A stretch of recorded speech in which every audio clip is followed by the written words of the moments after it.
Understanding have a flat in English. Hello, everyone. Welcome back to our English language learning series. Today, we're going to explore a very common phrase in English, have a flat. This phrase can be a bit confusing for non-native speakers, but by the end of this video, you'll understand it perfectly. Let's dive in.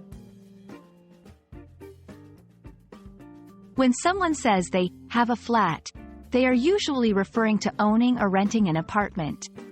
The term flat is primarily used in British English, similar to how apartment is used in American English. It's important to know this because it indicates a difference in dialect, not meaning. Subsection 2.1. In everyday conversation. In everyday conversation, I have a flat might be used to tell someone where you live. For example, I've just moved and now I have a flat near the city center. Subsection 2.2. In formal situations. In more formal contexts, like speaking with a real estate agent, you might hear, "Do you currently have a flat? Or are you looking to rent one?" Subsection 2.3. In idiomatic expressions. Sometimes, have a flat can appear in idiomatic expressions. For instance, having a flat of her own was her first step to independence.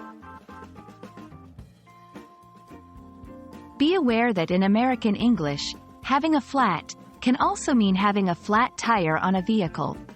Context is key to understanding the correct meaning. For example, I was late because I had a flat on the way here clearly refers to a tire, not an apartment. Let's go through a few examples. 1.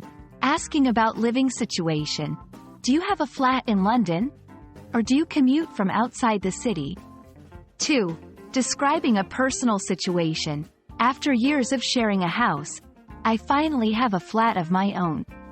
3. Misunderstanding. I had a flat yesterday. This could mean either a tire issue or acquiring an apartment, depending on the context. I hope this video has cleared up any confusion about the phrase, have a flat. Remember, context is crucial in understanding whether it's about an apartment or, less commonly, a flat tire. Keep practicing, and you'll master these nuances in no time. Thanks for watching, and see you in our next lesson.